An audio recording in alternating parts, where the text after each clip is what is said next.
Hello friends, आज start करने वाले हैं इलेक्ट्रॉनिक कॉन्फ़िगरेशन। तो आप लोग जानते होंगे इलेक्ट्रॉनिक कॉन्फ़िगरेशन यानी कि इलेक्ट्रॉनिक विन्यास निकालने के लिए आप लोग जानते होंगे। इलेक्ट्रॉनिक विन्यास अगर नहीं भी जानते हैं तो जान लीजिए, ठीक है। इलेक्ट्रॉनिक विन्यास जानने से पहले थोड़ा सा इसका बेसिक पर आते हैं।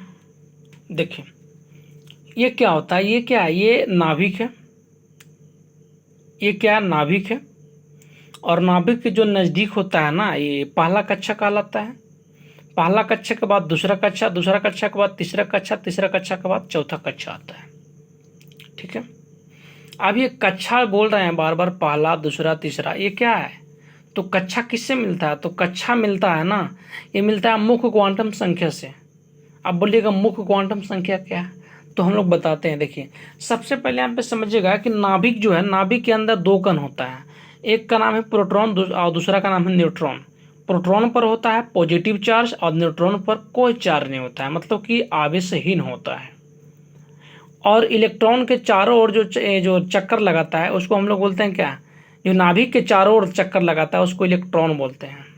इलेक्ट्रॉन पर ऋणात्मक आवेश होता है।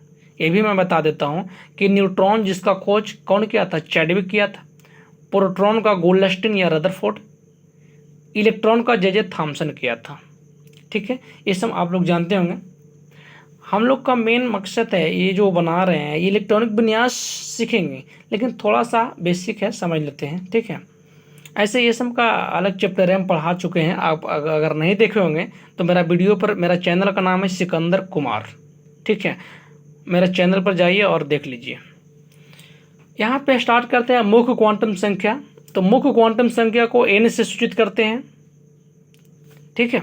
ये बतलाता क्या है कि ऊर्जा बतलाता है। अब ऊर्जा क्या होता है? तो देखिए, ऊर्जा बतलाता है, कोणीय संवेग बतलाता है, परमाणु त्रिज्या को दर्शाता है ये, और इसी से मिलता है कक्षा, ठीक है। तो यहाँ पे देखिए एनर्जी की बात आया, ऊर्जा का। तो ऊर्जा नाभिक के अगर नज़दीक रहेगा तो उसका एनर्जी कम रहता है। जैसे जैसे नाभिक के दूर जाएगा उसको वैसे वैसे उसका एनर्जी जो है बढ़ते जाएगा, ठीक है। तो के कक्षा के लिए एन का मान 1 होता है। अगर एन का मान 1 रखेंगे तो के कक्षा मिलेगा। एन के मान 2 रखते हैं तो एल मिलेगा।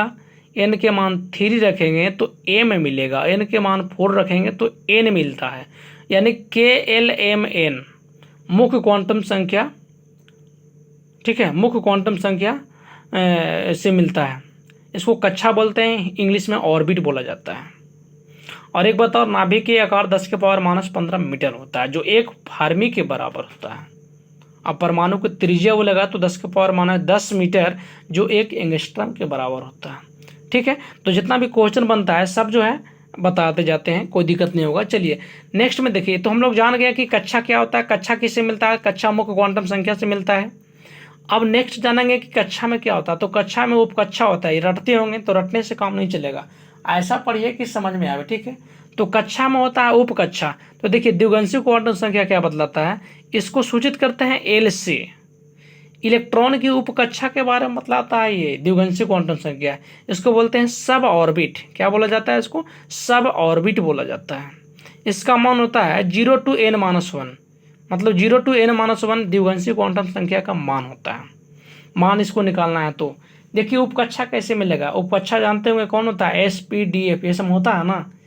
तो यहाँ पे समझ लीजिए कैसे निकलेगा। अगर n बराबर 1 रखेंगे तो 0 to n-1 होता है। और n क्या है? n मुख्य क्वांटम संख्या को दर्शाता है। तो मुख्य क्वांटम संख्या में n बराबर 1 रखते हैं, ठीक है। 1 2 3 4 रखते जाएंगे इस तरह से। तो n बराबर 1 रखते हैं तो 0 to n-1, मतलब कि 1 - 1 तो क्या हो जाएगा? 0। तो 0 से मिलता है s। याद रखिएगा, द्विगंशीय संख्या में s का मान क्या होता है पूछा जाता है, तो s का मान होता है 0। अगर n बराबर 2 रखेंगे तो 0 to n के जगह 2 2 - 1 तो 0 to 1, यानी एक 0 आया और एक 1 आया। मतलब कितना संख्या होगा? 2 हो गया, 0 और 1 2 अंक हो गया। तो 0 के लिए s और 1 के लिए p, मतलब कि दूसरा कक्षा 2, n बराबर 2 के मतलब हो गया दूसरा कक्षा। तो दूसरा कक्षा में s होता है और p होता है, ये उपकक्षा होता है, ठीक है। तो उपकक्षा कैसे निकल रहा है समझिएगा, यही फार्मूला से निकाल रहे हैं। उसी तरह से n बराबर अगर 3 रखेंगे तो 0 to 3 - 1, तो 0 to 3 में से 1 गया 2, तो पहले 0 फिर 1 तब आता है 2। यानी कहने का मतलब हुआ S, 0 के लिए S, 1 के लिए P, 2 के लिए D। इसी तरह से n के मान 4 रखेंगे तो क्या आएगा 0, उसके बाद 1 फिर 2 फिर 3, मतलब 0 के लिए S, 1 के लिए P, 2 के लिए D, 3 के लिए F। हमें लगता है आप समझ गए होंगे, कोई दिक्कत इसमें नहीं है कोई दिक्कत नहीं है। अगर नहीं समझ में आएगा तो फिर से इसको आप रिप्ले कर सकते हैं, कोई दिक्कत नहीं है। ठीक है, रिप्ले करके देखिए फिर से। उसके यहाँ पे देखिएगा ये होता है नाभिक, ये जो देख रहे हैं बीच में जो प्लस इस तरह से, ये नाभिक है, इसी में रहता है प्रोटॉन न्यूट्रॉन। ये है कक्षा, कक्षा में इलेक्ट्रॉन होता है, इलेक्ट्रॉन चारों ओर नाभिक के चक्कर लगाता है। ठीक है, इस तरह से जैसे जैसे कक्षा जाएगा दूर 1 2 3 4, तो वैसे वैसे एनर्जी भी 1 2 3 4 बढ़ते जाएगा। ठीक है, तो KLM पहला कक्षा में K, तो K में एक उपकक्षा होता है उसको S बोलते हैं, दूसरा L उसमें S और P होता है, तीसरा M होता है तो SPD होता है। ये अगर नहीं समझ में आ रहा है तो बोल भी रहे हैं हम। ठीक है, फिर चौथा कक्षा को क्या बोलते हैं, होता है ना KLMN बोलते हैं, तो उसमें SPDF होता है। समझ गए, तो कक्षा किससे मिला, मुख्य क्वांटम संख्या से मिला, उपकक्षा किससे मिला, द्विगंशीय क्वांटम संख्या से मिला। हम लोग को क्वांटम संख्या नहीं पढ़ना था, फिर भी यहाँ पढ़ लिए, इलेक्ट्रॉनिक विन्यास निकालने के लिए पढ़ना पड़ता है बेसिक से। ठीक है, नेक्स्ट में देखिए, अब हम लोग आते हैं आगे। तो यहाँ पे हम लोग क्या सीखे कि KLMN को ऑर्बिट बोलते हैं और SPDF को बोलते हैं सब ऑर्बिट बोला जाता है। मतलब ऑर्बिट बोले तो कक्षा और सब ऑर्बिट बोले तो उपकक्षा। अब इलेक्ट्रॉनिक विन्यास जानने के लिए क्या निकालना पड़ेगा, तो देखिए क्या निकालना पड़ेगा। ये आपको याद रखना पड़ेगा कि S में अधिकतम इलेक्ट्रॉन 2 होता है, S के लिए, S उपकक्षा के लिए, S उपकक्षा में 2 अधिकतम इलेक्ट्रॉन, P उपकक्षा में अधिकतम 6 इलेक्ट्रॉन, D उपकक्षा में अधिकतम 10 और F में 14। याद रखिएगा। ठीक है, अब यहाँ से देखते हैं, ये तो खैर K बराबर 2 L बराबर 8 ये अलग हो गया।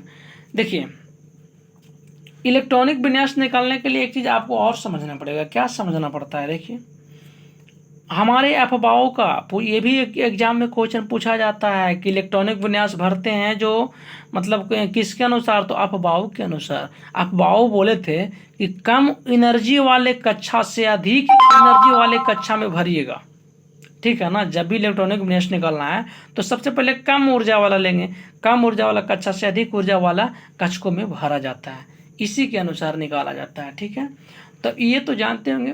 S पहला में क्या है, पहला कक्षा में S होता है तो 1 में S लिख दिए, दूसरा कक्षा में S और P होता है तो 2S और 2P, तीसरा कक्षा में SPD होता है तो 3S 3P 3D, चौथा कक्षा में SPDF होता है 4S 4P 4D, है ना, 4F, इस तरह से होता है। पांचवा कक्षा में SPDFG 5S 5P 5D 5F, इस तरह से बढ़ते जाता है, लेकिन ज़्यादा का हम लोग को जरूरत नहीं होता है। ठीक है, 7S 7P 7D, हम लोग को इधर ही तक 1 से 30 तक, देखिए कोई भी एग्जाम हो उसमें 1 से 30 तक पूछा जाता है और कभी कभी एक आध को 20 से डाल दिया जाता है, कोई दिक्कत नहीं है। लेकिन जब इस तरह से याद कर लीजिएगा ना तो कोई तरह की दिक्कत नहीं है। अगर बढ़ा दे तो कुछ नहीं, ये लिख दीजिए, लिखने में कोई दिक्कत है। पहला कक्षा के लिए 1S, दूसरा कक्षा के लिए 2S और 2P, तीसरा कक्षा के लिए 3S 3P 3D, इस तरह से लिखते चल जाइए। और भरना इसको कैसे, तो सीधे उसको ऐसे कर दीजिएगा। ठीक है, तिरक निशान, पहले ये लेना है, उसके बाद ये लेना है 2S, उसके बाद ये नहीं लेना है। इसका मतलब यहाँ से स्टार्ट हो रहा है ना, यहाँ से 2P लेंगे, उसके बाद 3S लेंगे, फिर ये नहीं लेंगे, फिर 3S के बाद फिर यहाँ आ जाएंगे 3P, मतलब इस तरह से काट दीजिएगा। तो इधर से लेना है ऊपर से 3P 4S, फिर डायरेक्ट यहाँ जाना है 3D 4P 5S, फिर यहाँ 4D 5P 6S, मतलब इस तरह से लेना है। अब जान ही रहे हैं कि S पर 2 होता है, P पर कितना होता है 6 होता है, D पर 10 होता है, F पर 14 होता है। बस उसी तरह से तो निकालना है, कोई दिक्कत नहीं है। यहाँ से आप आसानी से निकाल सकते हैं इलेक्ट्रॉनिक विन्यास, कोई तरह की दिक्कत नहीं है। ठीक है, ये खाली याद रखिएगा पाई चार्ट।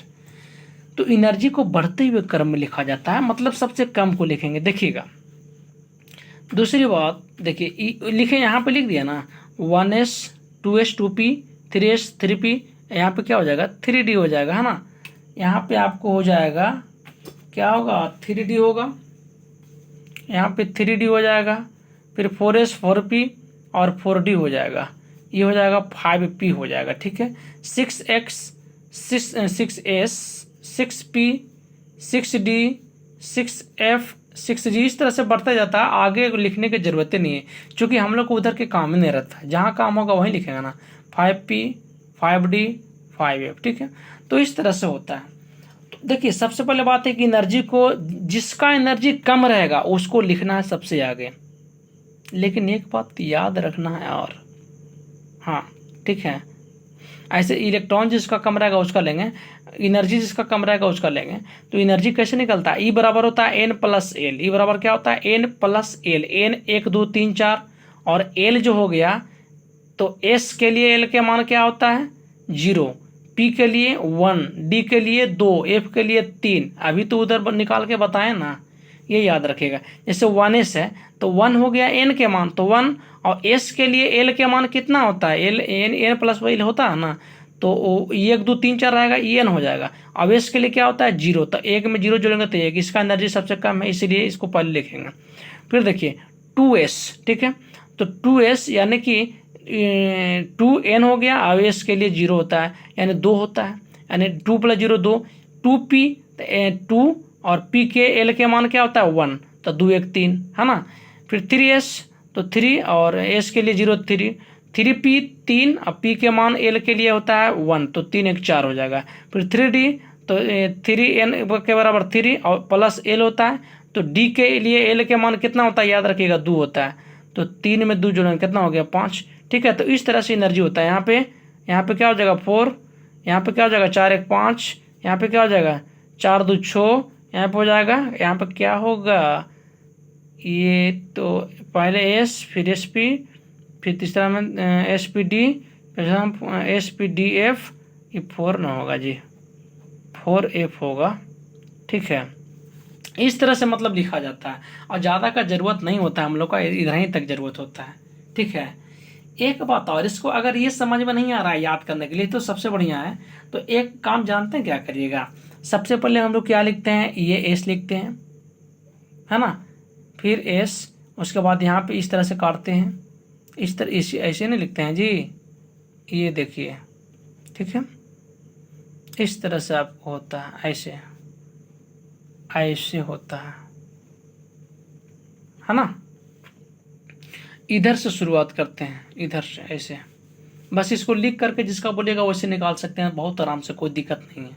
ठीक है, या फिर अगर नहीं आता तो सबसे पहले क्या लिखते हैं एस, तो यहाँ पे लिख दिया एस। ठीक है, शुरू बार में 1 है तो 1 लिख दिए। ठीक है, उसके बाद क्या लिखा था एस पी, पहले एस उसके बाद पी, तो एस पी शॉर्ट ट्रिक बता रहे हैं एक में, फिर एस पी एस दूसरा है ना, तो एस 2s और 2p। ठीक है, तो एस पी याद करने का देखिए ट्रिक हम बता रहे हैं, पहला में एस दूसरा में एस पी, एस और एस पी, फिर एस और उसके बाद कहाँ जाएगा, यहाँ आएगा पी, एस पी, एस के बाद पी आएगा। अगर ये समझ में नहीं आ रहा तो यहाँ पे देखिए कहाँ पे बता रहे थे, यहाँ पे ये एस फिर एस पी आएगा है ना, तो लिख दिए यहाँ पे क्या लिखे, यहाँ पे लिखे है ना एस एस पी। ठीक है, यहीं पे लिख देते हैं सबसे बढ़िया, अगर नहीं समझ में आ रहा समझने के लिए देखिएगा, ऊपर में पहले लिखेंगे एस तो एस लिख दिए, फिर एस पी है ना, इसके बाद ये आ जाएगा तो एस पी लिख दिए, फिर तीसरा में क्या लिखेंगे एस हो गया एस पी हो गया, फिर एस पी मैंने एस पी हो गया, एस पी अब है ना, एस हो गया एस पी हो गया, फिर एस पी हो जाएगा। ठीक है, एस पी फिर एस पी हो जाएगा, तीसरा में भी एस पी हो जाएगा। ठीक है, तो एस हो गया एस पी हो गया और एस पी हो गया, अब एस हो जाएगा, उसके बाद डी के पास जाएगा एस डी पी। ठीक है, तो तीसरा में क्या हो जाएगा एस डी पी है ना, एस डी पी फिर S D P, S D P, देख रहे हैं मैंने दो बार एस पी 2 बार आया तो एस डी पी फिर एस डी पी, ये भी 2 बार आ गए है ना। इस तरह से इसको एकदम याद रखिए, पहले एस फिर एस पी फिर एस पी फिर एस डी पी फिर एस डी पी। अब क्या आएगा जी देखिए, तो एस डी पी फिर एस डी पी, फिर क्या आएगा एस एफ डी पी, है ना, एस एफ डी पी। लेकिन इतना हम लोग को जानने की जरूरत नहीं है। हम लोग को जो भी देता है ना इलेक्ट्रॉनिक विन्यास, वो 30 को देगा, 32 को देगा, ऐसे 20-30 से नीचे देता है, ठीक है। लेकिन याद रखने के लिए ये ट्रिक हम बता रहे हैं। अच्छा अब देखिए, ये वॉइस एस है तो 1S लिखेंगे, एक में आया, दूसरा में ये आया, दूसरा बार में इसीलिए यहाँ पे लिख दिए हैं, पहला में एस, दूसरा में एस पी, फिर तीसरा में एस पी, तो यहाँ पे 2S हो जाएगा, 2P हो जाएगा, ठीक है, 2S 2P। फिर यहाँ पे 3S और 3P, ठीक है। फिर देखिए चौथा में तो 4S, चौथा में 4S, लेकिन यहाँ पे डी, ये डी होगा ना, ये 4S कैसे आया था, SDP आया था ना जी, तो SDP यानी 4S और 4P, सबसे लास्ट में क्या है P है, तो यहाँ भी 4A होगा, लेकिन यहाँ 3 हो जाएगा, 4, फिर ये 4, लेकिन ये 3 हो जाएगा। समझ रहे हैं बात को। फिर चौथा में फिर SDP, फिर चौथा 4S, चौथा में ये आपको 1 2 3 4, पाँचवा हो जाएगा 5S, तो यहाँ पे 5P होगा, जो शुरू बार में होता है वो लास्ट में भी होता है 5P, लेकिन यहाँ पे 4D हो जाएगा, ठीक है। 5S देखिए, 5S 4D 5P, माने इस तरह से ये फर्स्ट वाला लास्ट के बराबर होगा, एक इसमें से एक घट जाएगा बीच वाला, ठीक है। देखिए अगर ये नहीं समझ में आ रहा, जो भी आपको समझ में आ रहा है, ये समझ में नहीं आ रहा तो ये पढ़िए, ये समझ में नहीं आ रहा तो ये, जैसे आपको इच्छा वैसे। सबसे आसान तो आपको ये लिख करके जिसको पूछेगा उसको बना दीजिएगा। जिससे देखिए कागज लिख के निकाल देते हैं, ठीक है, देख लेते हैं। जैसे कि 11 का निकालिए, फिर 12 का, तो 11 का देखते हैं। 11 का सबसे पहले क्या होता है, एस होता है, तो 1S, एस पर कितना 2 होता है। फिर क्या होता है, फिर 2S होता है, तो 2S2। फिर क्या होता है, S 2 हो गया ना, SP, फिर 2P6, क्या हुआ 2 2 4 6 4 10। फिर क्या होता है SP, फिर SP होता है, तो तीसरा बार में 3S। लेकिन ध्यान दीजिएगा, ये 2 2 4 6 4 10, और सोडियम का कितना होता है 11, तो यहाँ पे 10 हो गया, तो एक ही को ना बचेगा, 11 हो गया। समझ रहे हैं, ये इलेक्ट्रॉनिक विन्यास हो गया, ठीक है। इस तरह से इलेक्ट्रॉनिक विन्यास निकलता है। फिर नेक्स्ट में देखिए, और ये तो बता चुके थे कि जो अंतिम कक्षा में रहेगा उसको क्या बोलेंगे, अंतिम कक्षा में जो रहता है उसको क्या बोलते हैं, संयोजी इलेक्ट्रॉन बोलते हैं, इलेक्ट्रॉनों की संख्या। तो अंतिम कक्षा में कितना इलेक्ट्रॉन, 1 है, तो 1 आंसर हो जाएगा, ठीक है। संयोजकता भी बता चुके हैं, जो संयोजी इलेक्ट्रॉन होगा वही संयोजकता होता है। आप नहीं देखे होंगे तो पिछला वीडियो जा करके देखिए, समझ में आ जाएगा, ठीक है। तो 1 से लेकर के 4 तक संयोजी इलेक्ट्रॉन और संयोजकता दोनों सेम होता है, ठीक है। और 4 से जब बढ़ेगा 5 से 8 तक, तो 8 में से घट जाता है। सब बता चुके हैं, कोर इलेक्ट्रॉन भी बता चुके हैं, ठीक है।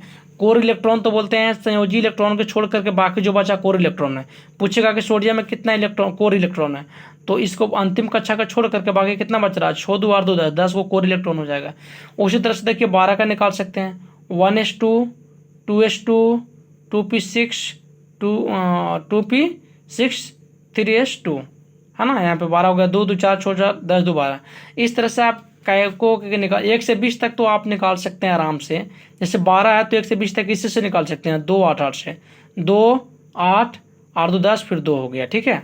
और 2 8 1 20 को निकालिए, तो 2 8 8 2 10 8 18 2, ठीक है। 20 तक इससे बना सकते हैं, और 20 तक बना सकते हैं। अब 20 से आगे दिक्कत हो सकता है, ठीक है। जैसे कि हमको निकालना है कितना का, 26 का निकालना है, तो 26 का निकाल लीजिए।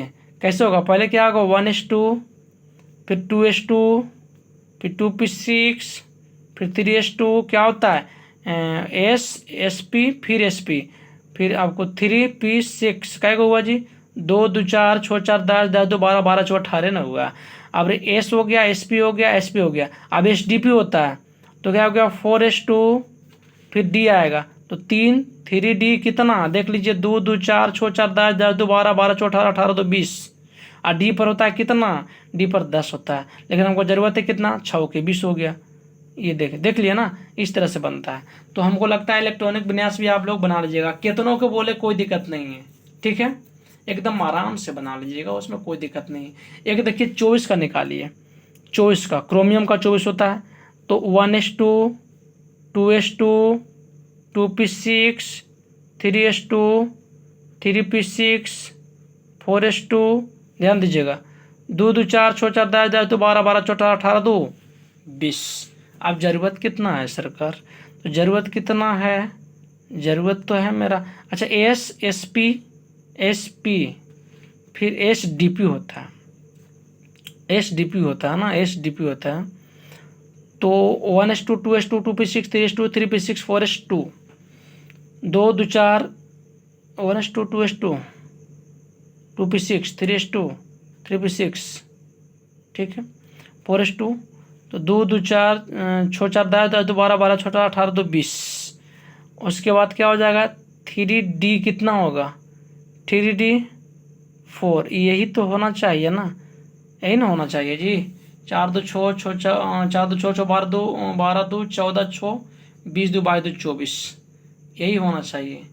लेकिन इसके साथ क्या होता है? एक घटना घट जाता है। अब क्या घटना घटता है जानते हैं? क्या घटना घटता है? ये अपवाद में आता है जो इसका क्रोमियम का।